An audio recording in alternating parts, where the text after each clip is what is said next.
Commander Shepard has been recovered. The Lazarus Project will proceed as planned.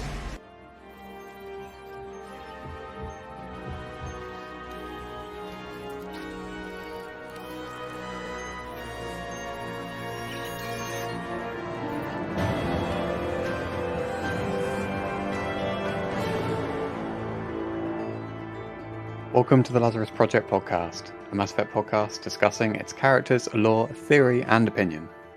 In this episode, we're going to be talking about our games of the year of 2023. Not just the games that came out, but the games that we played. My name is Kraig, and joining me today is my co-host, Tim. Hello. Oh, we are live, yeah. We're live, yep. Yeah. Yep. Studios showing us we are live, we're all good. Slightly different format for this episode. We normally talk about Mass Effect and characters or lore and stuff like that, but it's the end of the year. I thought we could do our version of Game of the Year, because I haven't played all like the latest releases and stuff, but games that you have played this year, which has been like your favourite sort of thing. It has been a good year in general, though. For gaming, yeah. I've not played enough of the new releases, but yeah, there have been some great ones. I actually finished one game from start to finish. I put it on and I didn't play anything else until I finished it. That was Resident Evil 4, the remake. Oh, right. Absolutely loved that game. Loved it. And I'm not too big a fan on remakes in general, because I always feel that the originals are kind of the better versions of things. I'm not like too clued in about Resident Evil, but from the conversations I've seen in Discord that you've been having, they do seem to be making some unnecessary changes to those games as they remake them. Obviously, I don't know anything about Resident Evil 4 and how much they've changed, but I imagine you're liking that one more because they've not changed as much. That's the point. They have changed a lot. I didn't like the original. The original was way too silly and campy and stuff like that for me, my take, and they've made it more of a serious game. So yeah, really enjoyed that. The rest of the games that I've played, I've kind of started and I've kind of moved on to something else, and I've come back to it and I've moved on to something else, like Baldur's Gate 3, because I've had to move from PC gaming to PlayStation 5 version. I've had to restart that game again, and I'm straight away I'm hooked. I'm like, yeah, I'm playing this now until I finished it. So did you sort of like come off it for a little while and then just think at this point I should start again? Yeah, because didn't it come out at the same time as Starfield? It came out in August, I think, and Starfield came out in September. Because I remember it came out and everyone was ranting and raving about it, and I was just thinking, nope, I don't care. People rant and rave about Fortnite and whatever. It might not be as cracked as it's cracked up to be. And also Starfield is coming out next month, so I'm going to play that when it comes out. So I kind of held off on Baldur's Gate because of that. Yeah, probably a wise move, to be fair. Because I started it and I was like, I'm hooked on this, and I was like, I'm desperate to play Starfield because I need my kind of space fix. And I'm still quite burnt out on Mass Effect, to be honest. I haven't played the Legendary Edition of 3. I'm thinking of thinking of getting into it, and because I need to get video footage really for the channel. Yeah, and it's like I can't do it. I tried Andromeda. I tried to smash that, and I've again kind of got so far in. I'm like, oh, but there's so many other games I want to play. The easiest way to get through Andromeda, though, is just to skip all of those fetch quests. Like, there's way too many quests in that game, and you're not going to have a good time if you do all of the quests. Probably need to set myself a list and then just go from, right, I'm playing this game start to finish, then I'm playing this, then I'm playing this, and then I'm playing this, and just get through the games that I want to play, rather than going, right, I'm starting that, and then I want to play this, and then I'm going to play a bit more of that, then I'm going to back to this, and then nothing gets finished. I lose my place in my stories and stuff. How massive are the games that you're playing at the moment, or the games that you've got unfinished right now? Like, are they all like open world things, or are they all they're all like open world? They're not like 10-15 hour games. They're like 80 odd hour stuff. But that's the thing, though, isn't it? It's those games that everyone always rants about or raves about when they're really good. So it's kind of, you can't just ignore it when everyone's raving about those games. You have to give them a go. You kind of have to see what all the fuss is about. I'm also, because I'm still working on my my Star Wars playthrough, because every couple of years or something, I like to go from start to finish. I kind of mix in the Legends stuff where I think it fits. Yeah. And then is this your massive binge of like the films, the shows, and the games? Yeah. Yeah, so I start with the Old Republic comic, and then I play the Old Republic and the original BioWare games, Knights of the Old Republic, and that, and I go all the way through. That's not the very beginning, though. Well, it's as far back as I want to go. There's still the Great Hyperspace War. There's the origins of the Jedi. Yeah. There's a lot of stuff like that, which is actually referenced in Knights of the Old Republic as well. Yeah. There's a few instances of like Keldroma and somebody else I can't remember. Like some tombs that you go to, but there are comics of all that as well. So yeah. I kind of do pick and choose what I want to get through. Yeah. But yeah, I've just managed to make it through all of. I've just done all the Clone Wars now and the Bad Batch. And wow, so you've finished season 7 then of Clone Wars? Yeah. What did you think? Yeah, it was good. Yeah, it's really good. They ended it really well. But anyway, that's going a bit sidetracked. My point was I've done all that, so now I'm up to the point of Jedi Fallen Order. So that I'm also playing. So I'm playing kind of Baldur's Gate 3 and Jedi Fallen Order, because I can't carry on with my Star Wars stuff until I've got through that. So what comes after Fallen Order? Because I don't know where Survivor fits into it. I don't really know much about it. So I've got the rest of Darth Vader comics to read, and then I've inserted Star Wars: The Force Unleashed 1 and 2. Because that depicts the very start of the Rebel Alliance, because the ending of the whole premise of Jedi Force Unleashed was to draw out the rebels, and in the comics and stuff, the rebels are starting. There's little pockets of resistance everywhere. Yeah. So I think it fits quite nicely there. And then Survivor comes after that. Because do you see? I don't know. I suppose if you haven't played Survivor yet, have you? No, I haven't either, and I just kind of I'm not sure if you see the rebellion in that game or not. But it's going to be kind of funny for you going from Jedi Fallen Order, where Vader is like the most terrifying thing in the world, tearing floors apart, and you're just running away from him, to then going to Force Unleashed, where you're the one tearing the floors, and he's like just falling from wall to wall as you're throwing stuff at him. I haven't played those games in years. Yeah. The Force Unleashed is like the most fun game in the world, but at the same time, you could understand why they thought this character might be a bit overpowered for canon. Like, it does kind of call into question how powerful Palpatine really is. I haven't been talking for a while. So what games have you been playing this year? Well, sort of similar to you, I've not really been playing many new releases. Earlier in the year, I was playing XCOM, and I actually finished XCOM, which I was quite proud of, because I was given that game like in my really early days of gaming by my uncle. It was like one of the first games I was given. And honestly, when I was younger, I was bad enough at games, but XCOM was like another level of difficult. I've never finished it. I can get so far in it, and then I don't have enough tech, or I can't keep up with the armor requirements or the weapon requirements. Yeah, and then people start pulling money out, and I'm like, I need the money because I need to improve my gear, and it gets pretty intense. But like, I found a real love for it. Like I did kind of cheat. I did do a lot of saving and reloading.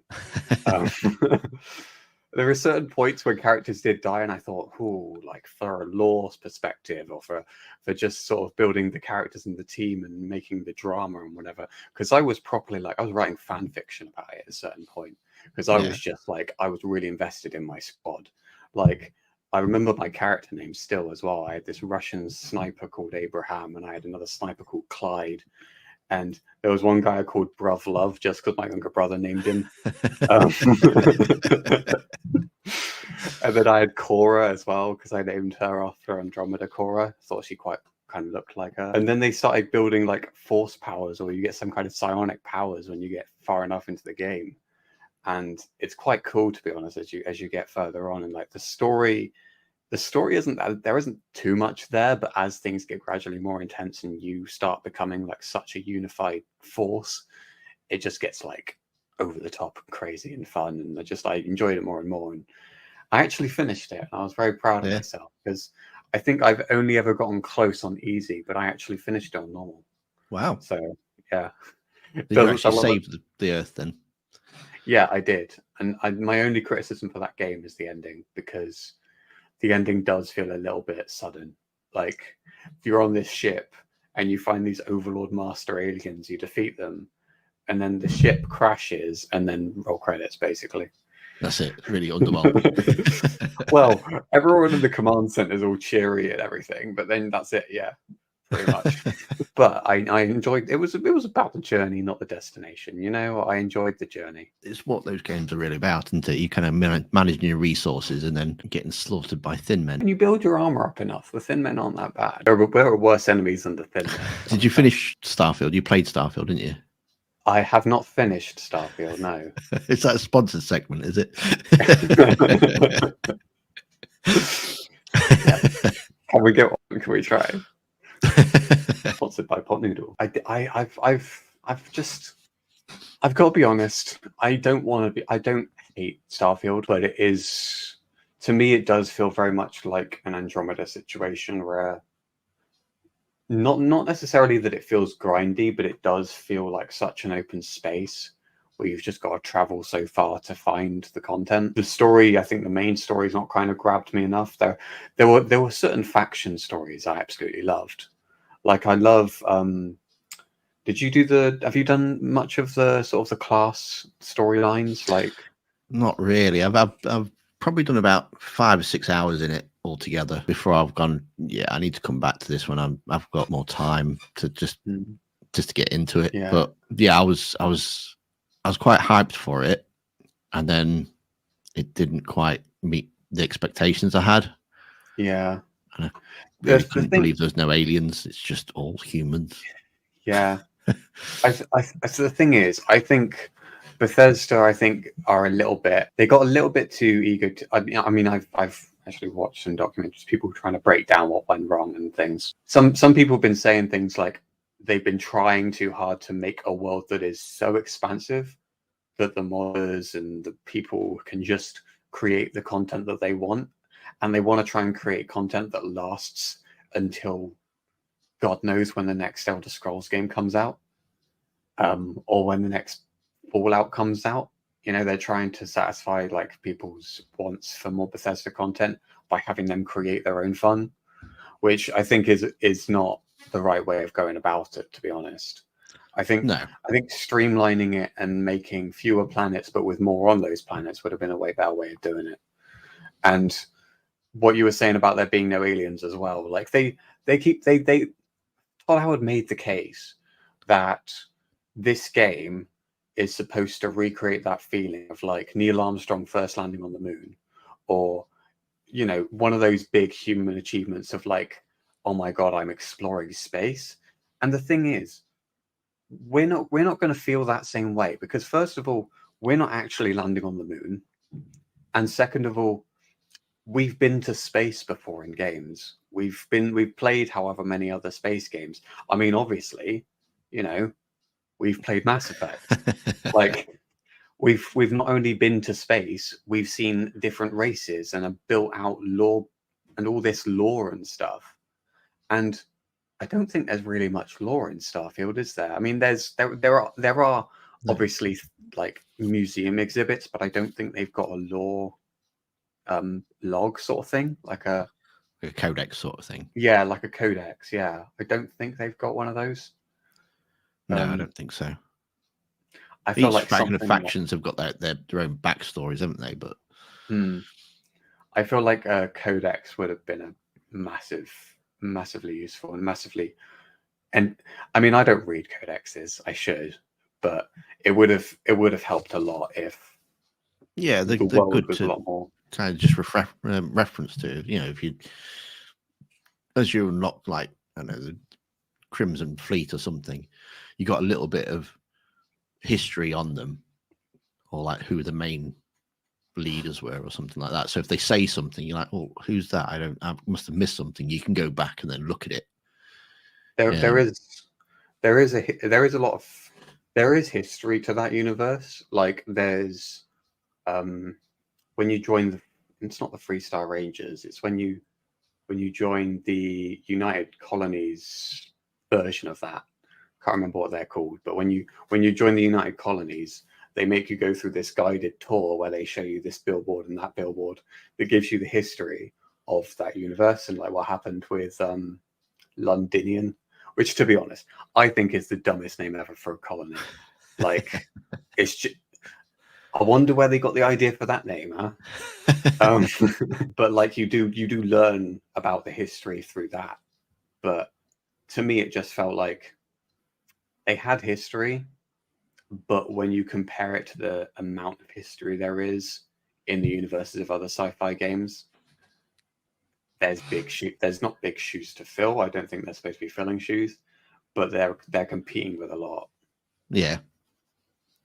Yeah, I mean, if you go back and you play something like Skyrim or Fallout, the amount of content that's in there, it just, and it's all handcrafted and it's thought out, and yeah, there's a massive difference. I don't know if they don't want to make those kind of games anymore, or because that's kind of their niche, isn't it?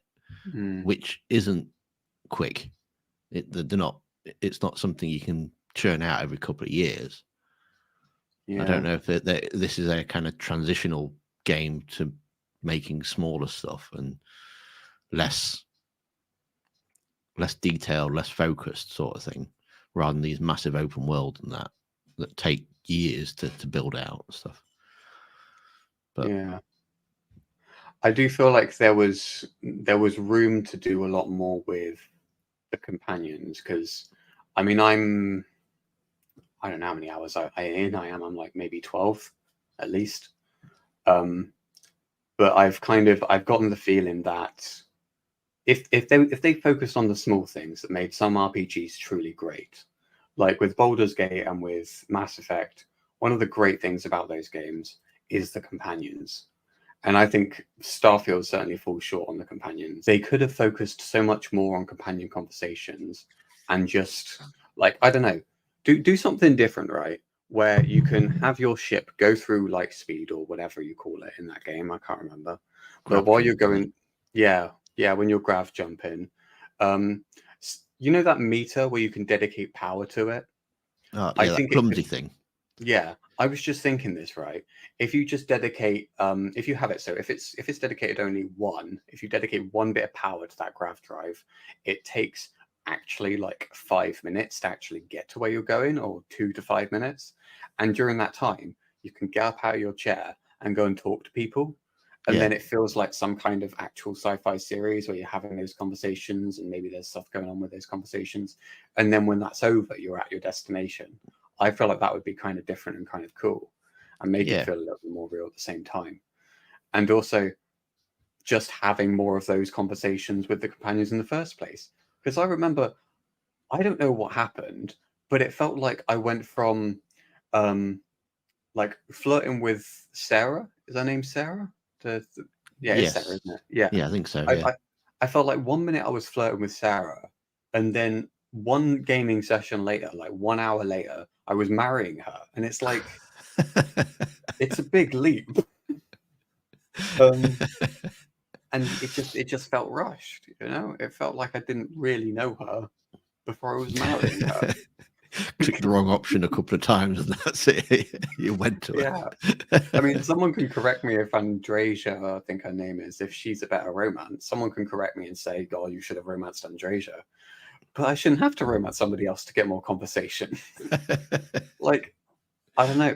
If that part of it felt quite underwhelming. And it's like, don't rely so much on exploration, especially if your exploration is like barren planets for however much, you know? Yeah. I mean, apparently there's some big changes coming to Starfield next year.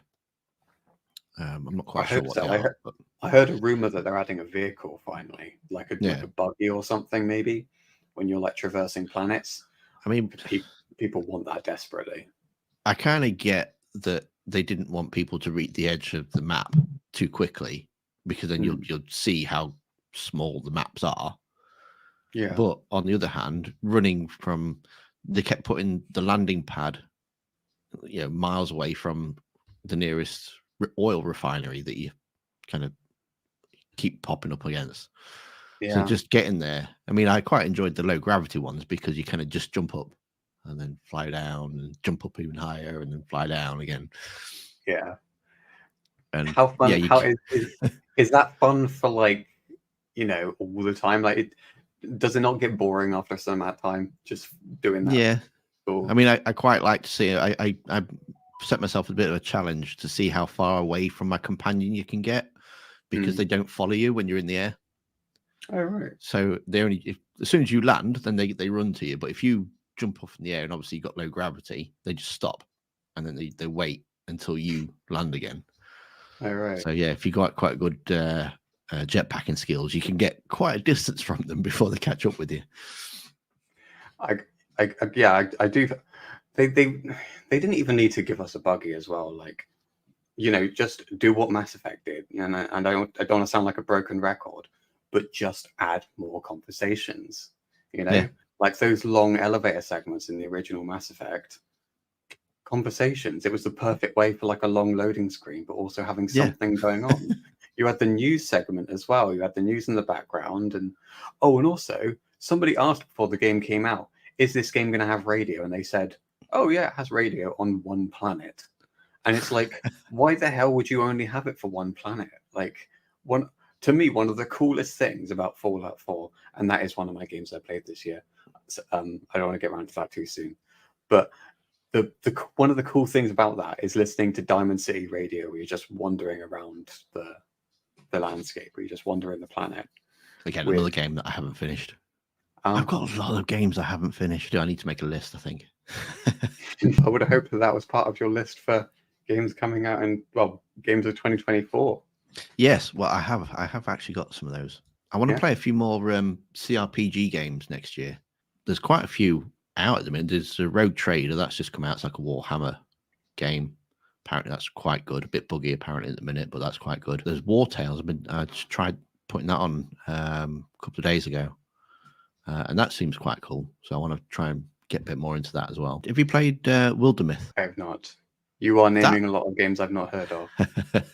Wilderness is really good if you like story-based games, and it's quite role play, but it's a bit like a tabletop game where you'd move pieces and things. But it's all like cartoon kind of storyboards that kind of fill in the gaps, and then you basically have to kind of protect your land, and it takes course over the entire lifetime of your character. And they can get married, and then they can have kids, and then those kids will join your party, and then as you die they kind of carry on your legacy sort of thing, and they carry on the party and that. Oh, okay. And yeah, you've got to protect the land from this kind of a bit like Dragon Age's horde thing that is coming across, and all these monsters are coming across. Right, yeah, like the Darkspawn. Like a Darkspawn kind of purge sort of thing. You travel to like a new region, and then you can, depending on the region, you can recruit some more characters, or you can, build up your defenses sort of thing. You have to like attack like the settlement to free it from the monsters, and then you can kind of build up the defenses for it. And when you go into attack, the game turns into like a tabletop kind of game, and you've got like flat pieces, which is your characters, and you kind of move squares, and then you can attack or you can defend. Tom's just enter the chat, and yeah, depending on what's in that square, it could then trigger a story event, which might, like you see a shining crystal, and you got the option: do you pick it up or do you ignore it? And you pick it up, and then all of a sudden it kind of mutates, and your arm mutates or something, and then that's you've got like a mutated arm then for the rest of your life. But it'll give you bonuses, or it'll give you buffs and that sort of thing. So by the time I'd finished the because you kind of play for 10 years, and then you play for a little bit, and then you have like a 10-year break because you clear out all the monsters, and then it takes them 10 years to kind of gather up their forces to come back. So that's how you age up. And by the time she retired, One of my characters, she had massive wings and like a big crystal eye thing that had shot off and hit her in the face. So, and like a mutated arm and stuff. She's like proper awful. But take her into battle. That was it. She just wiped the floor with everybody. It was brilliant. Yeah, I was proper gutted when she retired. No, Right. yeah, it is very simplistic, but it's turn-based combat, and yeah, the stories in it though. I mean, it's got like different stories and the way that they can go and the people that you can recruit, and then obviously when you start a fresh game, anybody that's still alive from your previous games, you can then have them return with all their mutations and stuff and that. That's so cool. you kind of build out your legacy. That's awesome. To be honest, I feel like that was something they were trying to do with Fable, but failed at drastically. Yeah, Fable was a different one, wasn't it? It was really. I mean, I didn't play any of the later ones, but the first three I think I played. The last one where you was a king. What do you mean by any of the later ones? I thought there were only 3. Yeah, there's like Fable Tales, and there was a drinking game version, and there was the last one I played is where you were a king or a queen or something, and you had to rule the land. Yeah, that was the last one I knew about. I think there was a Connect one. I heard about that. There was a Connect game which I didn't touch. But yeah, no, I only played the first 3.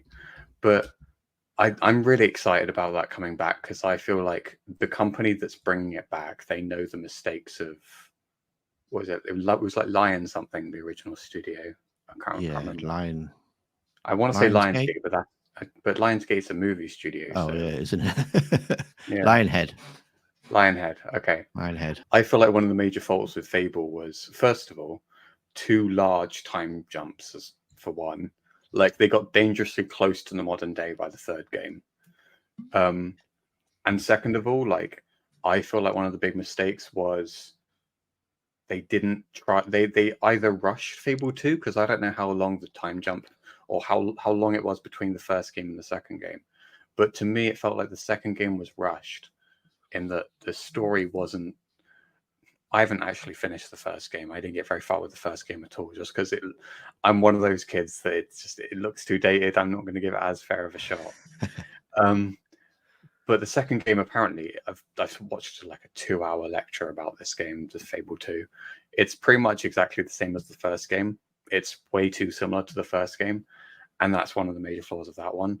But it's still an okay game. And the third one is just a very short story, and also it feels like the story drastically changes from your brother being this super evil guy to all of a sudden a supernatural element's been added.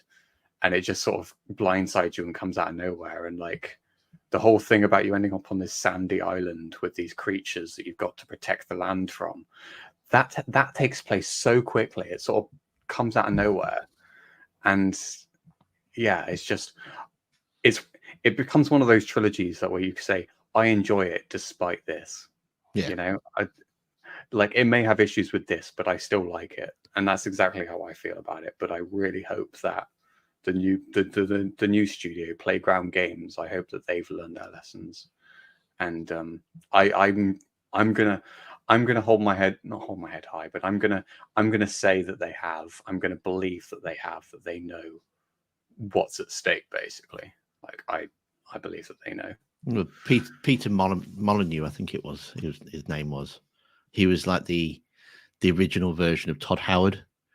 He was like, oh yeah, this game's going to be brilliant. It's got this and it's got that and it's going to have this and it's going to be this Fable game's going to be the bestest game in the world ever. And yeah, it didn't have any of it. Yeah, I was going to say, didn't he promise a lot of things that weren't actually in it in the end? Like, such a shame. I'll tell you one game that I have been playing actually. Yeah. Because I've been doing. I've decided because I wanted to. So I was a bit burnt out on Mass Effect, and I was thinking, well, what can I do for the channel? I want to do something different. And then I tried that, and it didn't work. So I'm going to be covering Exodus. Have you heard of that one? Yeah, of course. Yeah. The next Mass Effect potentially. The next, not literally the next Mass Effect, but like the next rival, one that's it's going to give it a run for its money. That's for sure. Yeah. But so before that, I mean, that's where I'm going to be. I'm going to make some videos on that one next. But Before that, I thought, well, maybe I could do like old game, like retrospective sort of thing. Hmm. So I've been playing Second Sight. Have you ever heard of Second Sight? I have not. It's a game from about 2010, no, even earlier than that, 2006, I think it was, PlayStation 2. Okay. And it's got one of the best stories ever. I mean, the graphics are not too bad for today's standards, I suppose. But yeah, I've almost finished it. I've got an entire gameplay, like story, retrospective kind of video for it. I'm just finishing off the script for it, and then I've got to record it. But what I'm gonna do is, because of Exodus coming out now, I'm gonna do that for the channel, and then I'm gonna do the retrospectives for the members. Okay. So they will be uploaded for the members, and then I'll put those on the other channel that I've got that I'm not really that fussed about. But Nerdy Dude says Todd Howard for me is the guy that asked, is April Fool's joke during Diablo Immortal reveal in gaming? Do you mean the guy who was asked? I suppose that makes more sense. Yeah. To be honest, yeah, I know that there's a lot of hype around Diablo, but I don't really know much about Diablo. I know that April Fool's joke thing was around them releasing it for mobile. Like, apparently people were expecting a new game, but all they really did was just port the latest game or something over to mobile. Like, I think that was what it was all about. Like, people were just mad about them, doing the worst that they could have possibly done. And like, because when you move any game over to mobile, when you develop any mobile game, you instantly think like the quality is not going to be there. It's not going to be as good. And second of all, it's going to be littered with microtransactions, because every mobile game is. I did hear in a news report that someone had spent like some daft like £20,000 on all the microtransactions that are in Diablo, just to get like the highest kind of ranking character, and then he had nobody to fight because nobody had got that high or something or other. And it's like, why would you spend that kind of money? That's just crazy money on a game or something. So my name is Scott Ryder, Tom Taylorson, calling in for the Andromeda Galaxy, and you are listening to the Lazarus Project podcast. With Diablo, I was in my head, it's like, yeah, if you played that, it's like, no, that was Dungeon Keeper. It's a completely different game. I've got Dungeon Keeper. I've never played it. Yeah. They were giving it away for free back when EA Play was Origin. And they had that little free section. It was one of those games that takes your typical content, your typical scenario, and then twists it on its head. So rather than you being the adventurer going into the dungeon to fight off monsters, you're the monsters, and you're trying to stop the adventurers getting into your lair. So you have to set all these traps and stuff. That's awesome. Yeah, like that. So, I mean, it's like completely opposite of what you expect it to be. It'd be so funny if that ended up being what Dragon Age was, the next Dragon Age.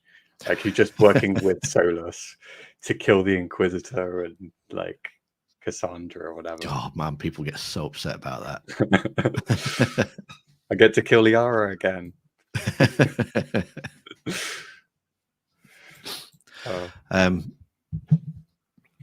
So have you finished Baldur's Gate? And that was. Wait, did I say Liara? I said Liara. Yeah. I meant Leliana. That's criminal. Sorry, go on.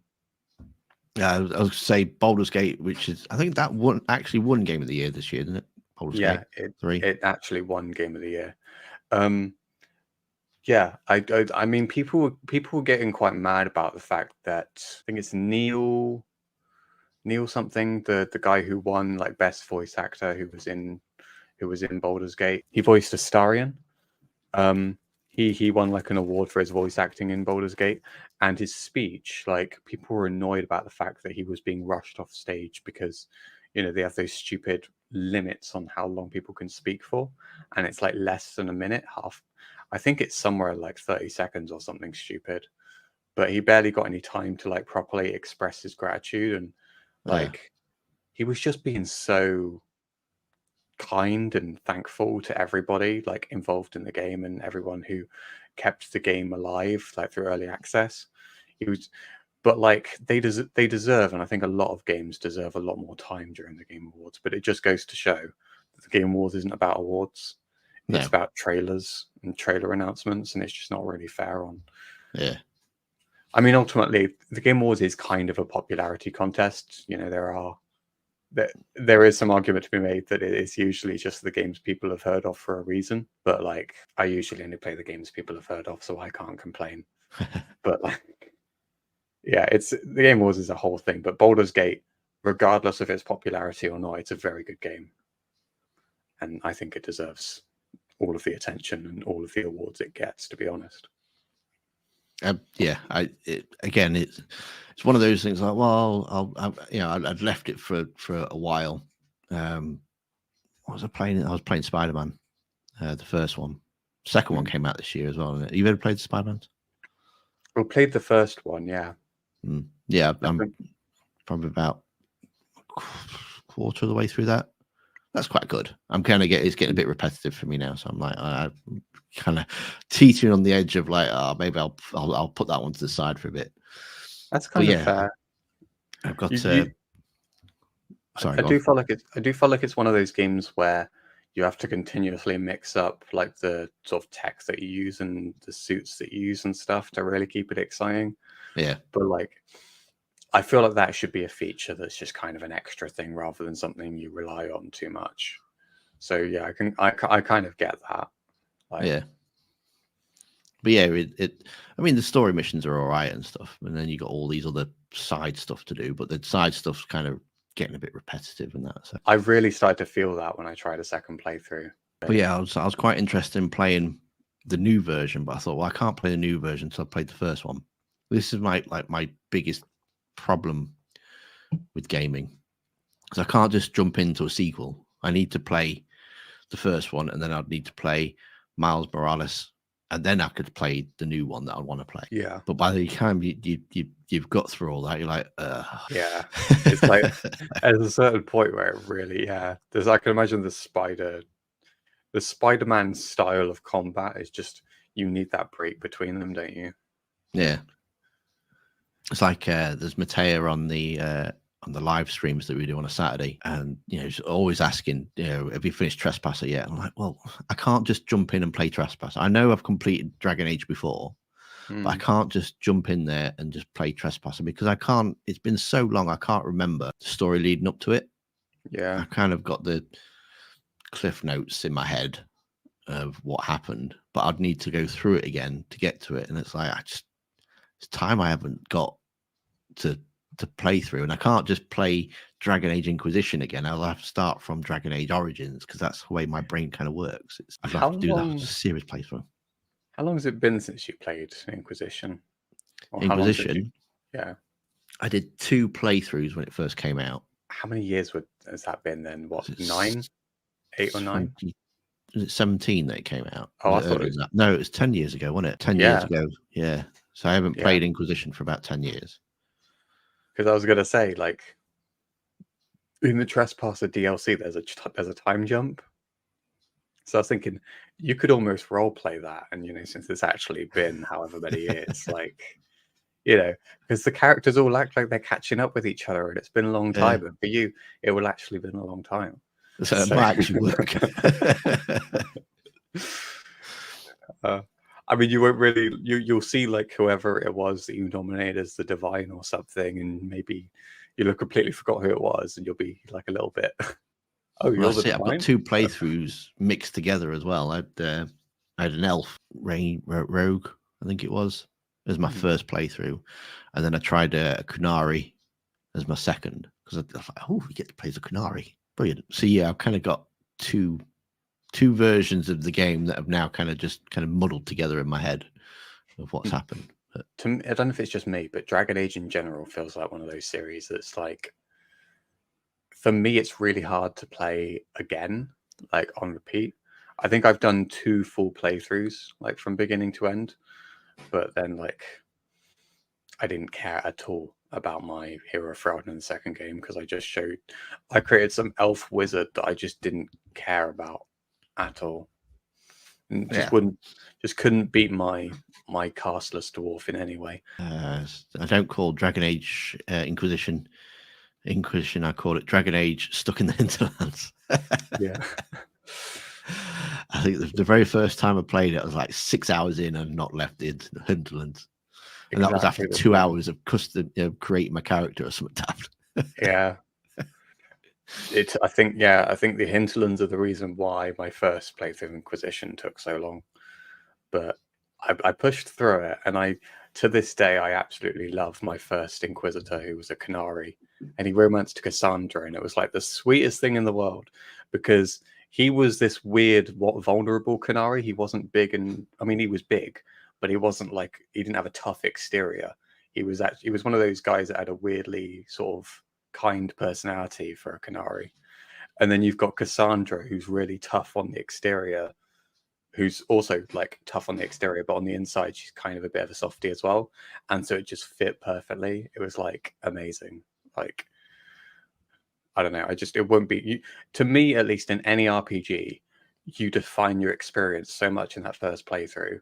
A second one will always feel weird.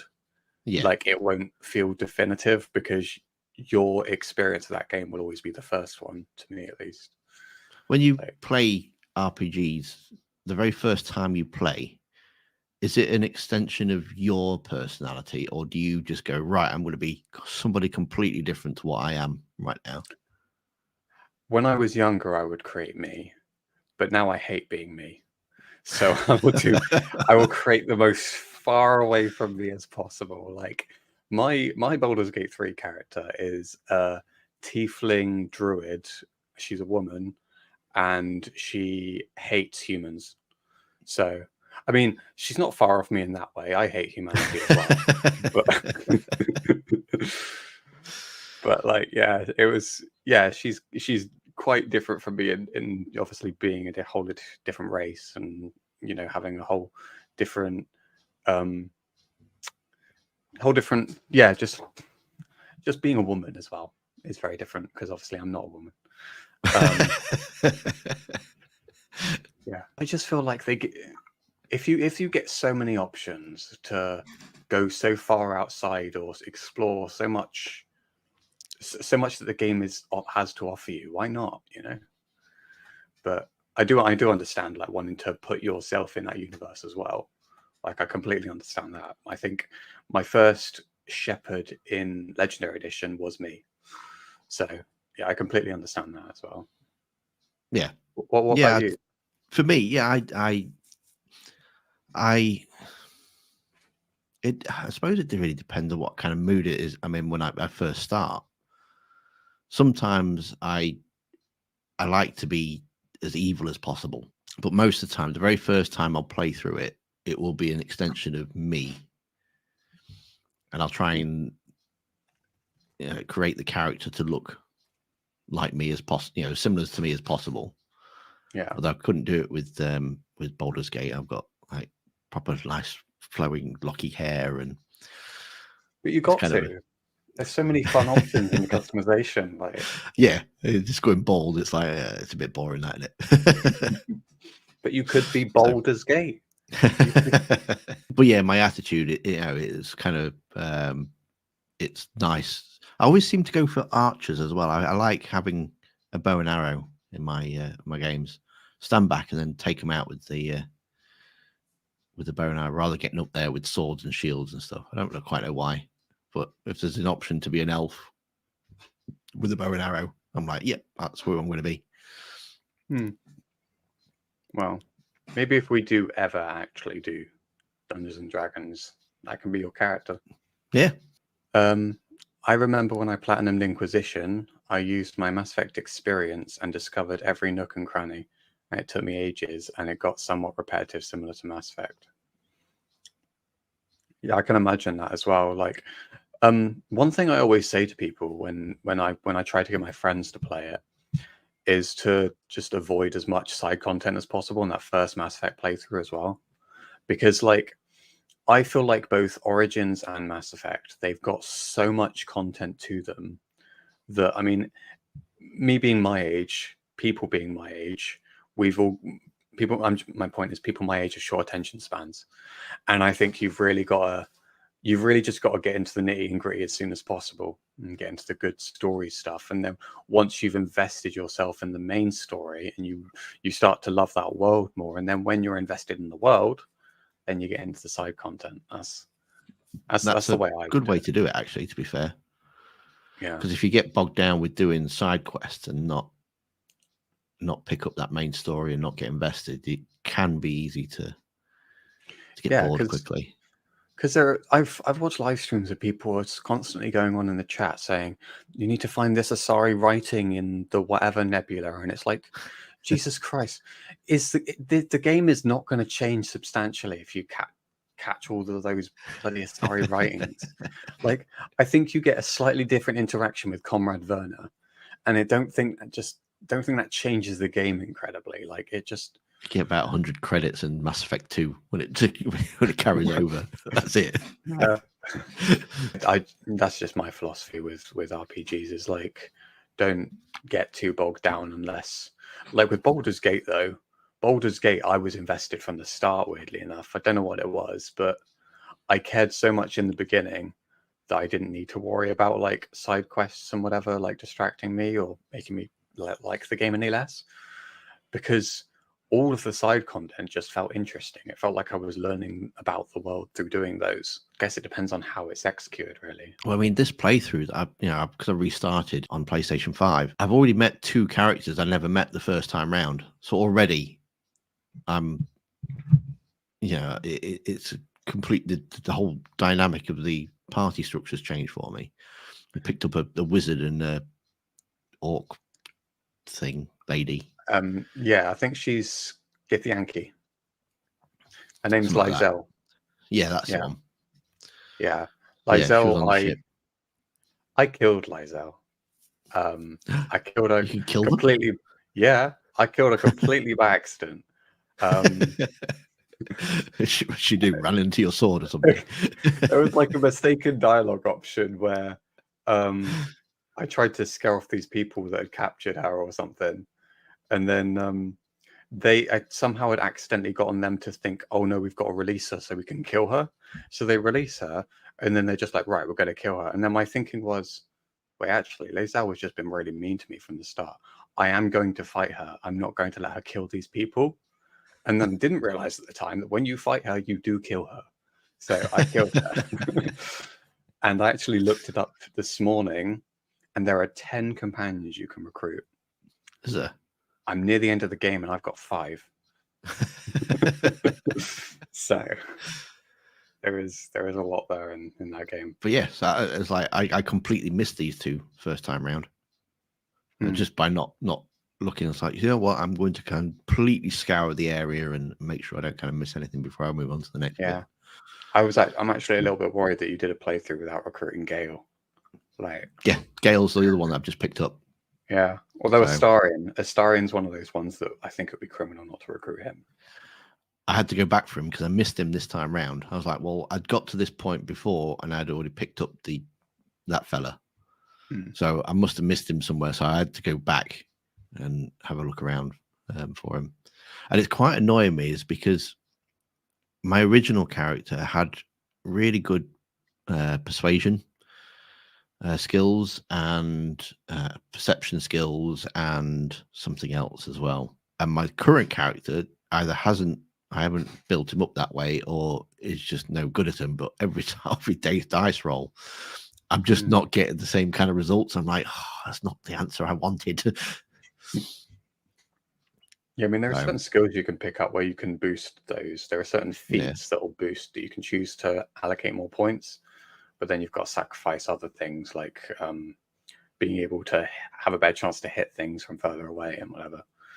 So there's so many ways you can build your class as well. That's just one of the best parts about it, is the play style could be so different to somebody else's. What Nerdy Dude said, the story in the first Mass Effect is an extremely short story by just doing the story. Yeah, it is. But to me, the first one isn't the best of the series.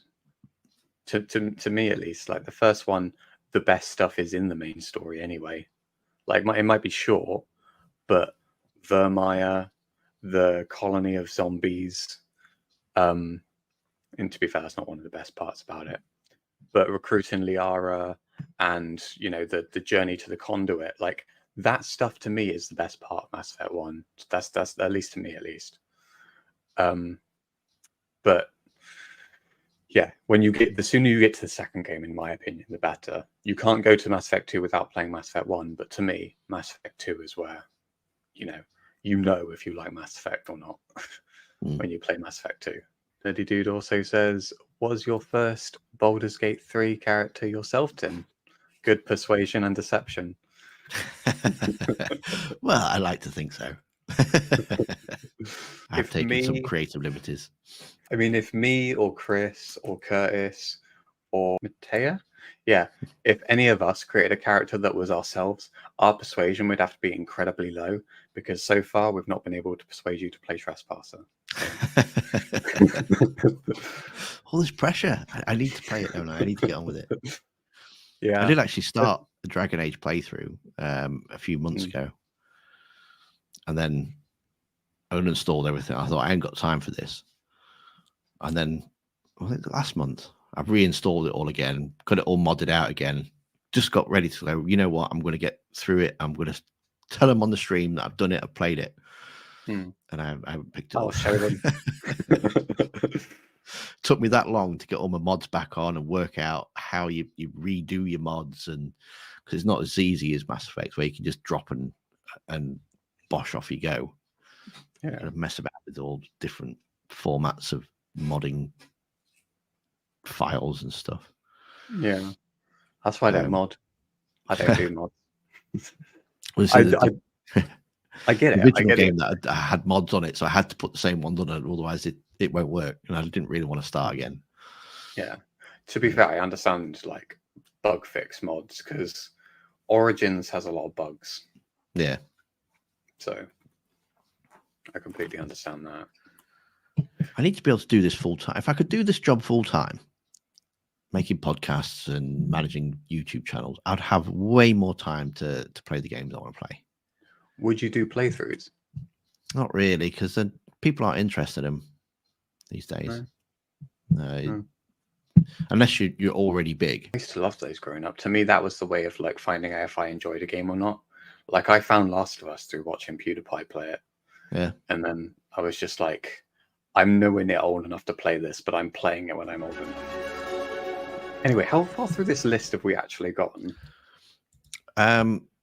Spider-Man, Baldur's Gate 3, Andromeda, Starfield, War Tales, Wilderness, Star Trek Resurgence. I'm not talking about that. That's the only other game that I've played this year that I can think of. Okay, I've still got 3 more. I've only talked about 2 of mine. Which, to be fair, one of them was just because we both had the same one, I think, Baldur's Gate. Uncharted 4, which I only completed recently. I literally kind of binged that within 3 or 4 days. And it's a good game. Yeah, it's a very good game. I did love it, to be honest. I think I have to be critical, and I have to say the good and the bad. Like, I absolutely love the whole relationship with his brother. I love the flashbacks and how when you find out he's been lying to you, you get the flashback about them getting their Drake family name when they break into that house, and they kind of choose to take the Drake name to make themselves adventurers. Absolutely loved that. That was as having 2 brothers myself. I felt so touched by that. But the bad, I wasn't too sure about them not getting the treasure at the end. Like, I get the message, don't get obsessed with treasure and everything, and I think that's a nice positive message. But the amount of times they get treasure and it just slips away from them, it would have been nice, wouldn't it, for like that last adventure to be, you know what, we get the treasure and we get to keep it, you know? Like, I thought that. I suppose it's the Indiana Jones kind of trope, isn't it? Really, it's just right there, just right in your grasp, and then you have to choose between. And then the boulder comes. Yeah. But can you remember? Did you go? You have to go into his loft for something, don't you? But there's all the other treasures that have appeared in the series and stuff. So he has got. Yeah, I got into that game. I got into that game completely by accident, though. I bought the game thinking it was the first 3 games because it's called the Legacy Collection. So I thought, Legacy, okay, it's the first 3 games. No, the only version they've got on PC is 4 and Lost Legacy. So I bought that and I'd already loaded it up and I was thinking, oh, God, I'm not going to get a refund for this because I haven't played Uncharted 4 before. And the only game at that point I hadn't played was Uncharted 3. So I'll give it a go. I'll play it. So I played it. I absolutely loved it, as I said. But I did feel like I needed a refresher. Like, I feel like I would have appreciated it more if I played 1, 2, and 3 and played 1 and 2 recently. Because I switched from PlayStation to Xbox, so it'd been a long time since I've played Uncharted.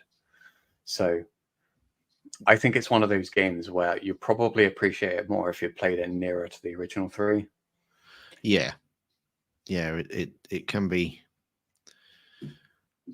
They do kind of run next to each other, sort of thing. So Yeah. Yeah, and there's those little, like, I could tell that there were Easter eggs there, but it had been long enough ago where I couldn't quite pin where I'd seen them or yeah, at what point and whatever. So I loved the ending, but I also feel like I probably would have loved the ending more if I'd played 1, 2, and 3 like recently. But yeah, yeah. Uncharted will always have a bit of a special place in my heart because I did the trilogy of games. I didn't do 4 at the time. I didn't think it was out. I did the trilogy of games back to back at like daft o'clock in the morning when my second child was born, when she was like a few weeks old, and I was up during the night, get her to sleep, put her down, right, put that on for an hour before the next feed and sort of thing. So yeah, like best part of a month or so. I just played them back to back as I was up and asleep and awake and doing all the babe, So yeah, well, I always remember just literally just there. Get her back to sleep and in a basket and right, I'm awake now. I'll play this for an hour before I try and get my head down. Uncharted 2 was like, I remember that being a great game. Like, might be the best of the series. Yeah, the first one was it was kind of more like an arena shooter. You'd get to a bit and then you'd go into cover and you'd shoot everybody, and then you'd go to another bit and get into cover and shoot everybody. And yeah, I think Uncharted's probably I say probably, it is the indicator of how Naughty Dog evolved over the years. I think, they saw where storytelling was going and they changed with it. And you see it over those Uncharted games. Like by 4 is cinematic. Like, yeah, it's not the best one to me, but 4 is cinematic. Like, yeah, it feels like it got more about the cutscenes and it got more about the story as the series goes on. But yeah, there's something about that second one, though. I think the story to the second one was really good. Yeah, it was. But also at the same time, though, I do feel like it was also. I think the story was better, but I feel like the fourth one was more about the characters. I always expected Sully to betray you. I always kind of got that vibe that he was always interested in the money, and I was kind of slightly disappointed when he never did. But yeah, especially the first game, you think, oh, he's set me up, sort of thing. Well, that was Sully in the Uncharted movie. Was it? Did you watch the Uncharted movie? No, I've not seen that. Oh, that's such a mess. Like, I mean, it's not the worst. There are much worse movie adaptations, but yes, Sully. First of all, you don't cast like Mark Wahlberg for that character, but like, you also like didn't buy him as Sully, which was even worse. But also, they were trying to tell that story about how they met by making Sully have this character arc for being obsessed with money and not caring about anybody, to then caring about something. But the problem is there's so much going on in that film. You don't buy it. You don't buy him like eventually trusting Nate and becoming friends with him. But that's what they were trying to do with that game. Like that film. That's what they were trying to do with that film, was like show him betraying Nate and just using him as a tool in the beginning, and then eventually trusting him to actually choose Nate over the money in the end, which is a really nice idea.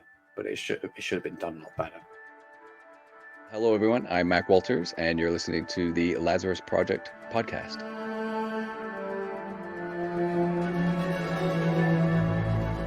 I can do my second to last one, or you could do your last one. I don't mind. You do your second to last one then, and then we'll do our last ones together. Well, this was the one that I kind of touched on, but I didn't say anything because I said I was going to say about it when we got further in.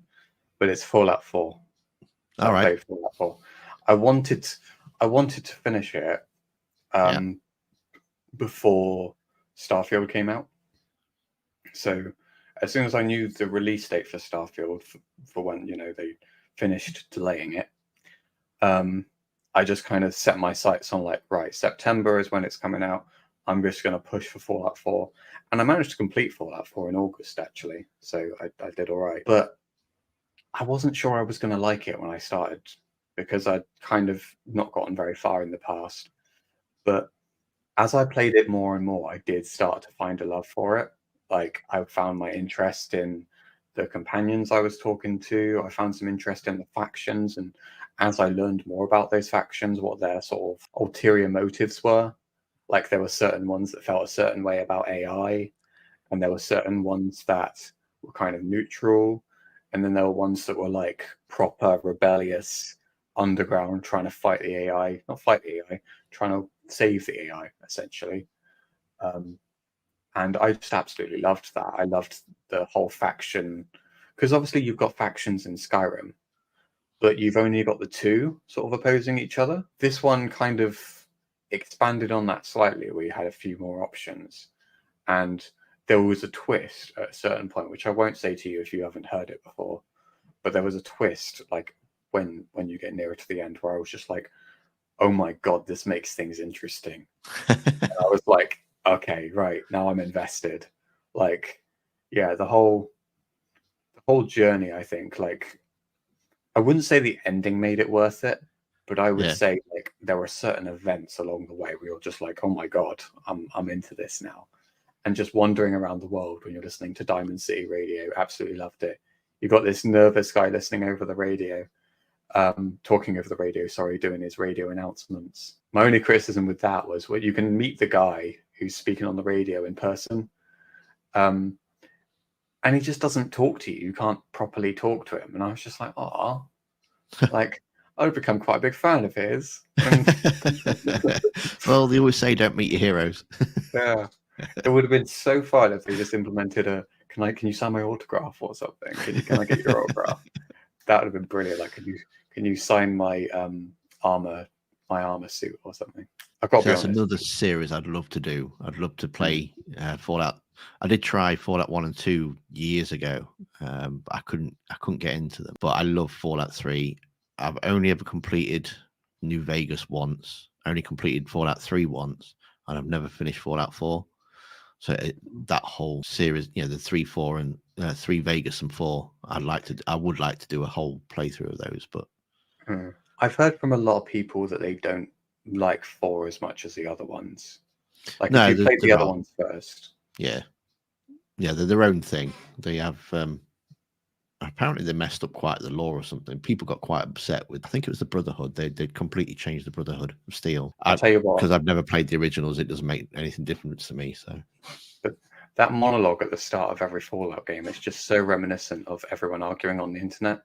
It's like war never changes. Anyone having any conversation about anything on the internet. So yeah, the last game that I've got on my list that I could remember I played. I mean, I'm pretty sure I've played other games as well, but the last one that stuck in my mind was Star Trek Resurgence, right? Which I really enjoyed. I again not finished it, but from what I played, I really enjoyed it. If you're into Star Trek and you like your kind of RPG settings where you choice and consequence sort of thing, then yeah, definitely pick it up. It's very cinematic. It's very the mini games in it are a bit tedious, but again, if it is aimed at Star Trek fans, which I've started doing this because I'd only ever seen bits and bobs of Star Trek, so I decided to to watch all of Star Trek from start to finish. That was before I got up to the point where I could start watching Star Wars. So yeah, I'd done quite a bit of Star Trek. That's why I kind of put that one to the side, and I thought I'll play that when it kind of fits in the timeline more. Yeah, but I've kind of dabbled in Star Trek. It's hard because that's one of those ones that's even older than Star Wars. So if you really want to go back, it's a challenge. Yeah, get through how there's a lot dated of technical jargon in it. We've got to recycle the flux inverted gizmo sprocket dog thing. I don't know. Yeah. Like, oh, right. Okay. Yeah. Well, we'll just modify it then, shall we? All right. We'll just modify it then. Yeah. We're out in space and we'll just modify this thing to make it be the MacGuffin thing that we need to work. It makes me think of the exact reason why I don't watch like the original Doctor Who like episodes. I know you haven't seen Doctor Who, but they have this one phrase that's like the one consistent phrase throughout all of Doctor Who, which is reverse the polarity of the neutron flow. And it just doesn't really mean anything, but if they're talking about anything technical, that's usually what they'll say. Like, quick, we must reverse the polarity. And it's the funniest thing in the world. But yeah, I mean, out of all of those games that I've played, I would have to say, as my personal game of the year, I'm gonna have to. I mean, I haven't finished it, but I would have to agree with the actually official one. Is Baldur's Gate 3. I'm so enjoying that game at the minute. And just the conversations that you have, and the choice and consequence in it, and the way things completely just they change on a dice roll. It's fantastic. Frustrates me sometimes when I just get really bad runs of dice rolls. Like when you end up accidentally killing a kid because of a dice roll. that's really not fun. Has happened to me today, actually. Oops. Yeah. I think you need to get further to properly experience the consequence, though, because some of that stuff, how far have you gotten so far? So I'm still in Act 1 at the minute. Okay. Act 3. Act 3 is where they really try to tie things together. And there were things I didn't even realize that like were choices at a certain point that if you miss, there will be consequences. Like certain things will be slightly more difficult. So things really sort of come to a head in that when you reach Baldur's Gate. That's all I'll say. Okay. I look forward to that. Baldur's Gate is not a place. It is a place. It's not just a gate. I've still not finished it. I'm 80 hours in. Still not finished it. My 5th game I played. Don't know if you've actually heard of it. It's called As Dusk Falls. Yes, I've played that too. I'd forgotten about that. Yeah. Oh, cool. Brilliant game. Yeah. Absolutely brilliant game.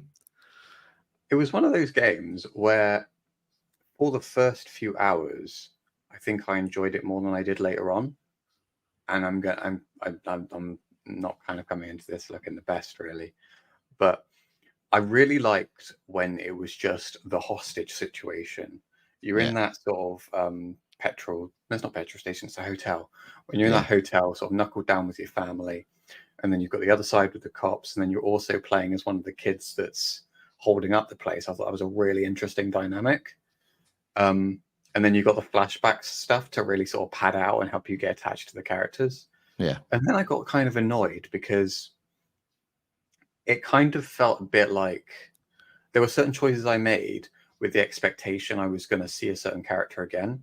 Like I left the father's relationship with his wife very kind of standoffish. Like he was kind of unsure about trusting his wife since she cheated on him.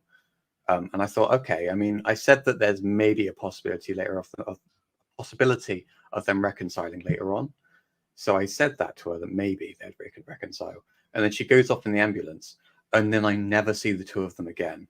And it's the most frustrating thing in the world because I think, oh my God, I should have said something different then, or I'm supposed to or I'm kind That's of kind of real life, though, isn't it? Well, not really though, because I don't suddenly change into another guy or somebody else in real life. Like, I would have thought there would be a chance to talk again, and properly talk about things because the wife was shot in my playthrough. She was shot and she was going to an ambulance, and I thought, okay, when they see each other again, we'll talk about it more. But it's like I kind of felt like I was expected to forgive her straight away for cheating on him, and I just didn't feel like that was fair. And then there was one other thing, and I'm sorry, I really did get infuriated by this. But the boy who's holding up the place with his brothers, when he's on the run on his own, and my playthrough was on his own, I don't know how drastically different it can be, but on my playthrough, he was on the run on his own. He ran into a house and became close with this girl. Don't know if you saw that, but he runs into a house in my playthrough and meets this girl. She's very rebellious against her dad, and they run off together, and they're running to Canada. They're trying to escape the country. And it really frustrated me because you have to do a lot of things right, and you have to keep your relationship. I'm doing hand puppets with my. You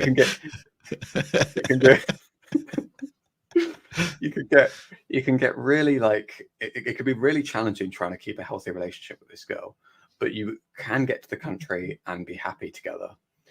But what really frustrated me is I got to the country safely. They were together. They were happy. And then it jumps forward like 3 to 5 years or something. And he's on his own. And she left him anyway and went back to her dad. And I'm just like, they showed me this flowchart of all these different consequences and stuff. And each one she returns. Yeah, does she just return in every circumstance? I don't know, but it sure as hell looked like that. Because she had chosen to stay with my character over the dad. She had an option at a certain point and chose to stay with me, and she just goes off again anyway. And I thought that game was the game was sold to me as a proper choice and consequence. And in that moment, it's not really. It reminds me of the kind of Telltale games where you've got slight tweaks. But to be honest, Telltale games are the most non-choice, non-consequence game you can get. Like the story is not tailored to how you play. No, just I mean, Kenny can hate or like Lee, but Lee's still gonna get bit. Kenny's still gonna end up where he ends up. And in fact, despite if Kenny's alive at the end of season 2, you never see him again. So that's why it's kind of that character's going to die. Is whether it dies now or whether it dies later. But either way, they're still going to die. It's kind of that kind of. So does Kenny die like in some kind of flashback in season 3 or something? If he's I don't know. He's alive. I think I've only done the first 2 seasons of it. I never did the final. Really? I got as far as the Michonne side thing. I don't think I did that. I didn't do Michonne, to be honest. But yeah, I didn't finish As Dusk Falls either. I got as far as the time jump, I think it was. Oh, right. Moved on. Well, I just spoiled the game. No. It was after I can't remember him meeting a girl. I can remember him robbing a house, and there was a woman in a wheelchair. It's later on after they've gotten out of the hotel. So there was the hotel siege, and they kidnapped the little girl, which I think is the same one from the title screen. Yeah, they get across the border, don't they? And yeah, escape. It's after that. It's after their escape across the border. It gets to a certain point where the boy breaks off with his brother and mum, and he ends up around there that I got to. Yeah, to be honest, I'm glad I still played it. I still got something from playing it, and I did. There were moments I enjoyed playing it, so I think it is worth going through. And I only played it because I needed something to fill that gap between Fallout 4 and Starfield. Yeah, but I'm glad I played it. Wow. So what would be your personal game of the year? Oh mate, it's going to shock you so much. Baldur's Gate 3. Yeah, I didn't see that one coming. No. The game I played for 80 hours. Definitely don't love that game. It's the last 80-hour game I did. I can't remember what I spent 80 hours in. It must have been Witcher 3.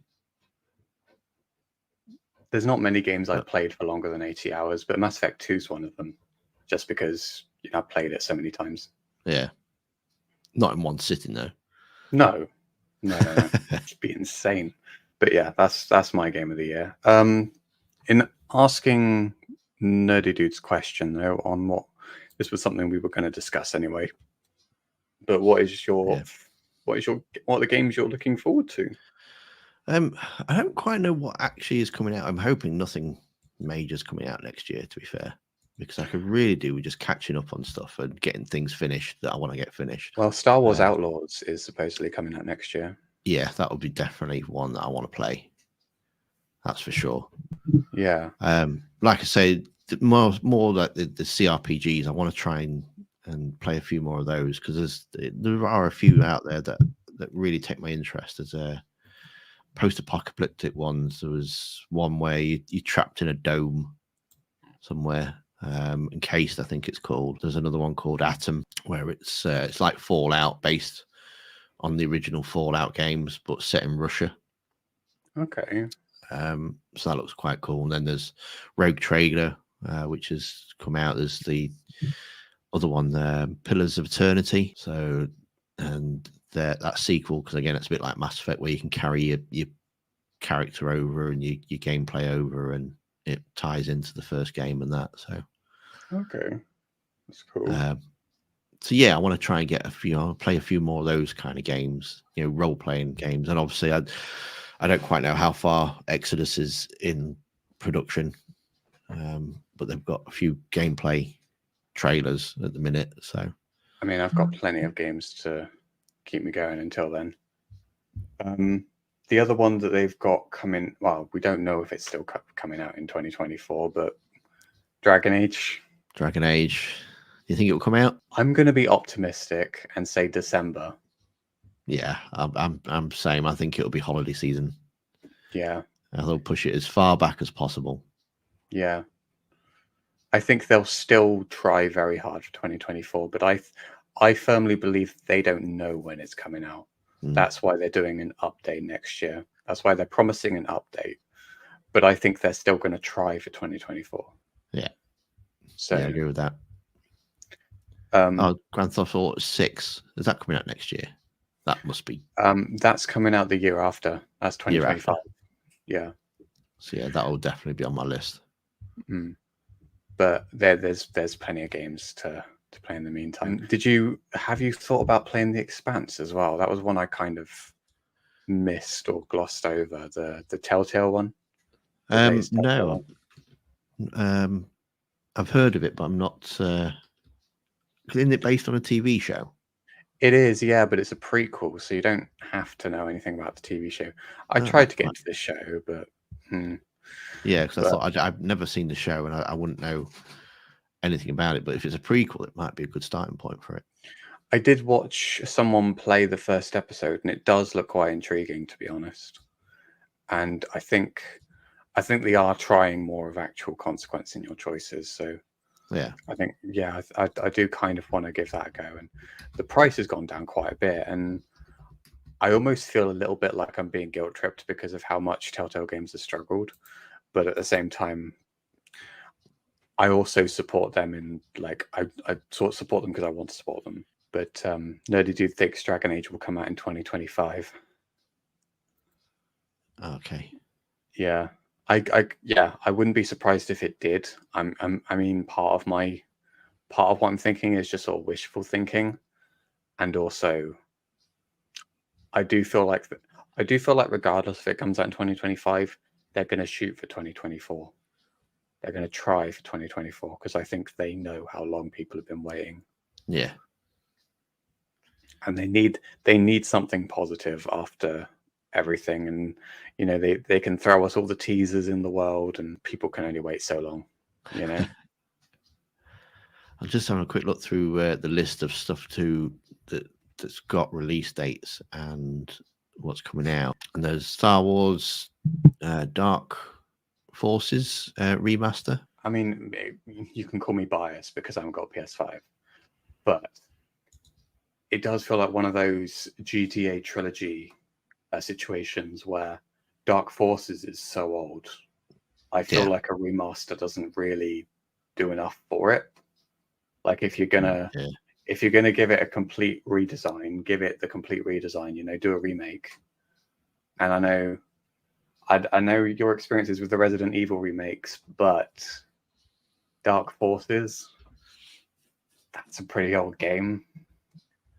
See, how would that work though? Because if they remade it, which means changing up story content and adding new bits in and stuff taken out, would that then actually make it canon? Because anything that is made, apparently, according to Disney, anything that's made Star Wars related after they did the Star Wars Legends Purge is officially canon. So they went like the Clone Wars and the movies are now canon. Everything else is not. And anything else we make from there on is also now canon. I don't know if they necessarily care that much, though. I mean, with how much they've been turning into canon anyway, I don't know. What exactly is the story of Dark Forces? Because I've not properly given it a go. It's basically the original version of how they got the Death Star plans. Okay, I don't think that's going to get a remake anyway. Then. So yeah, but yeah, you play as Kyle Katarn, which is a mercenary, and the very first level is you pinching the Death Star plans. Yeah. Which is when the Rogue One came out, it was like, why isn't Kyle Katarn a character in this game, in this movie? Yeah, like he's the one that stole the Death Star plans. Have you seen the Star Wars Outlaws trailer? Because there's a guy in there who looks just like Kyle Katarn. It's uncanny. I think a lot of people saw that and thought, "Oh my god, Kyle Katarn's here!" But literally in the trailer, they call him somebody completely different, and you're like, "Oh." There's a lot of stuff not coming next year, but coming soon after, I think. I think we'll hear a lot of more defined, specific details about the next Fable next year. I think we will get. Have we got release date for Fable? I can't remember. If we haven't, we will definitely have one next year. I think there's a lot of games coming out, not coming out next year, but coming out. But in the meantime, I need to play God of War as much as. I don't get why everyone loves it so much yet. I probably haven't spent enough. I haven't spent enough time with it. Probably. It's never interested me, to be fair. You played the originals? I haven't. No, those have even less interest to me because they just look like beat 'em up, the hack and slash things, aren't they? I think. Yeah. They were really popular at the time. But everyone loves those new ones so much. I kind of have to give it a proper I'm a bit like that with Horizon Zero Dawn. People rave about those games, and I've never played them. Yeah, I'm thinking maybe I should give it a go at some point. I've got Horizon, the first one, and the first God of War downloaded because I got them on a sale, but haven't given them any time of day really to really give them judgment or judge them. Basically, I'm sure with how few games are actually coming out next year, that'll be a lot easier. Yeah. And hey, maybe you'll finish Andromeda. Yeah. Maybe I'll get to finish. Maybe I'll get to do Trespasser. And I'll tweet. I'm going to write a list of games to play. I'll tweet Tom Taylorson when you finished it. Yeah. He's did it. He's done it. If you would like to check out any of other episodes, please be sure to check them out on all good podcatchers. And if you'd like to contact us, please feel free to email us at me.projectpodcast@gmail.com. That's me, all caps, .P, projectpodcast@gmail.com. You can find Tim on Twitter with the handle Ploppy54. and you can find me with the handle at Kraig and his Mac. And you can support the show on our Patreon, in which you can receive some sneaky little tidbits and fun extras, such as something involving a little montage of our best bits, so keep an eye on that. All details of the show can be found in our Discord as well, so feel free to join that. We will have the link in the show notes.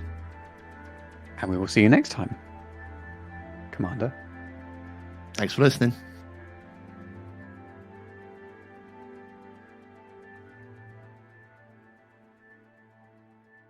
I am sovereign, and this station is mine.